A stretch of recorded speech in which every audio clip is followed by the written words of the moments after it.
Ladies and gentlemen, tonight we dive into one of the most haunting and perplexing missing person mysteries in American true crime history, a case that has defied investigators, devastated a family, and captivated the world for nearly 2 decades, the disappearance of 24-year-old Jennifer Joyce Kess. A young, ambitious, bright professional who vanished without a trace in Orlando, Florida, in January 2006, leaving behind a trail of clues so strange, so chilling, and so incomplete that the case feels almost frozen in time. This is not just a story about a crime, it is a story about a life on the rise, a sudden inexplicable disappearance, a mysterious unidentified figure caught on camera at the exact moment everything fell apart, and a desperate quest for truth that still has no ending. And as you listen, imagine for a moment how a vibrant, responsible, deeply loved woman could evaporate into thin air between the safety of her home and the routine of her workplace, a space measured in minutes, yet filled with shadows we still can't decipher. Jennifer Kess was the kind of young woman whose future looked unmistakably bright, a 24-year-old financial analyst working for Central Florida Investments, educated, independent, freshly returned from a romantic vacation with her boyfriend Rob, excited about the next chapter of her life.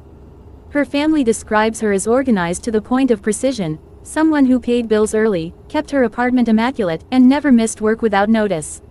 She lived in a newly converted condo at the Mosaic at Millennia, a stylish but still under construction residential complex located near upscale shopping centers. The buildings were modern, but many surrounding units were unoccupied, and construction workers, most of whom were not English speaking and were never fully identified, moved in and out of the property at all hours.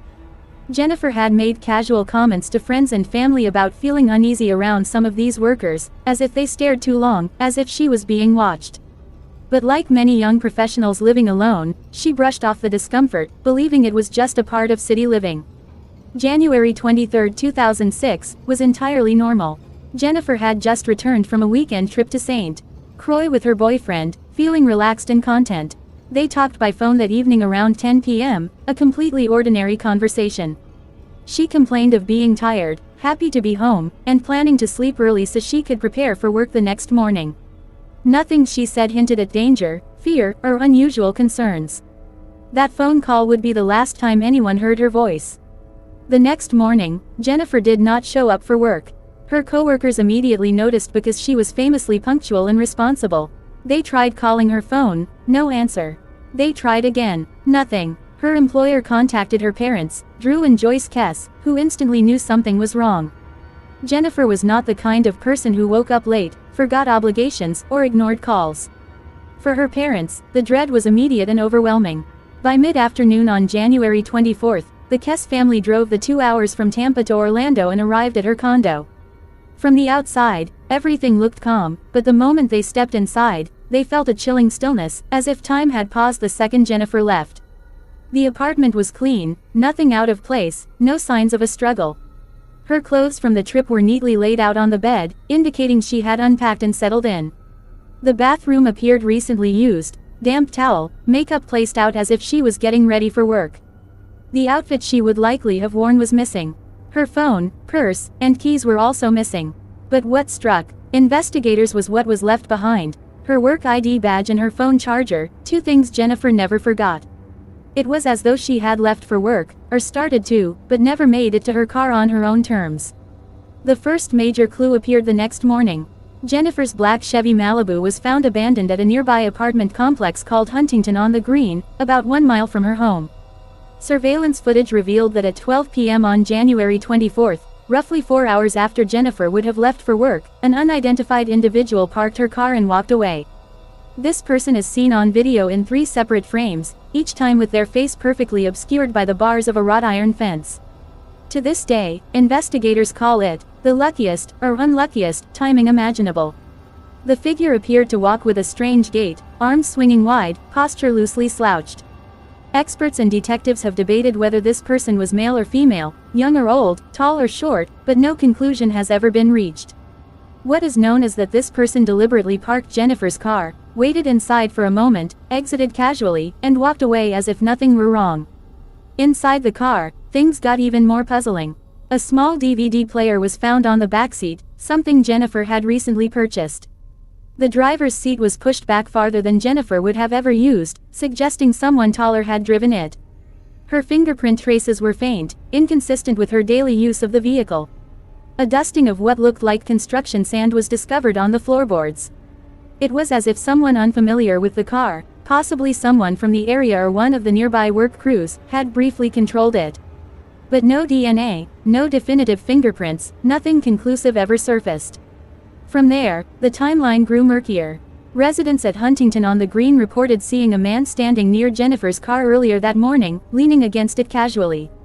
Others recalled seeing a woman matching Jennifer's description walking alone nearby. But none of these sightings were ever confirmed. Investigators canvassed the area, interviewed dozens of residents, construction workers, maintenance staff, and anyone who had been present in the complex that day. Yet answers never emerged. Theories spiraled: abduction, targeted attack, crime of opportunity, someone she knew, someone she didn't know. Jennifer's disappearance seemed to have taken less than 60 seconds, likely in the apartment parking lot between her front door and her vehicle. That stretch of space, less than 20 steps, may hold the secrets the world has never recovered. As days became weeks, Jennifer's case spread across national media. Her family, refusing to wait idly, launched an aggressive, exhaustive search effort, distributing thousands of flyers, conducting ground searches, and hiring private investigators. They pushed the Orlando police relentlessly, but early investigative delays, including the mishandling of key evidence and late forensic processing, allowed precious time to slip away. Jennifer's parents have said repeatedly that they believe she was taken against her will in a fast, efficient manner by someone who knew the area well and had a plan. Perhaps someone working or living in proximity. Someone who watched her. Someone who waited for the right moment. Over time, disturbing details surfaced. Many of the construction workers in Jennifer's building were undocumented and never properly vetted. Several were fired and vanished before they could be interviewed. Some workers reportedly made uncomfortable comments to Jennifer. One of her friends later said Jennifer told her she felt uneasy walking from her car to her condo because of the constant stares. These statements suddenly felt far more sinister after she disappeared, yet none provided a direct lead. Her boyfriend Rob was in another state at the time, with confirmed alibis. Her ex-boyfriend was questioned and cleared. Co-workers and friends provided consistent statements, none raising concern. Everyone who knew Jennifer described her as someone who made safe choices, someone aware of her surroundings. And yet, in a matter of seconds, she was gone. Investigators eventually came to believe the most likely scenario was abduction by a stranger, someone who either approached her as she locked her door, forced her into another vehicle, or intercepted her before she could even reach her car. No signs of struggle were found, which could mean the confrontation happened swiftly and with complete surprise. Years passed, but Jennifer's family never gave up. In 2018, after years of frustration with the Orlando Police Department, her parents filed a lawsuit and gained access to the full investigative case file. They also hired private investigators who uncovered new potential leads, including previously overlooked witness statements and suspicious individuals living near Jennifer at the time. Some investigators believe Jennifer may have been kidnapped and trafficked, a theory her family reluctantly acknowledges as possible. Others believe she was taken by someone in or near her complex, perhaps a worker who watched her routine. Every possibility remains open because no evidence conclusively closes any door. Jennifer Kess's disappearance remains one of the most baffling mysteries of the 21st century. A responsible, intelligent young woman vanished between her front door and her car. Her vehicle reappeared with eerie, almost staged precision. A mysterious figure, caught on camera at the exact moment the car was abandoned, remains unidentified due to a cruel trick of angles. And the family continues to wage a relentless battle for answers, refusing to allow Jennifer's story to fade into the silence she left behind. Tonight, as we close this story, we honor Jennifer Kess, a woman who deserved safety, truth, and justice. Her disappearance is not just a cold case, it is a wound that never healed, a story that demands attention until the truth is found. Somewhere out there, someone knows what happened. Someone remembers. And until the day those answers come forward, Jennifer's family, and the world, will continue searching. This is not the end of her story. It is simply where the trail went dark. But darkness can be broken, and the Kess family will never stop looking for the light that leads them back to Jennifer.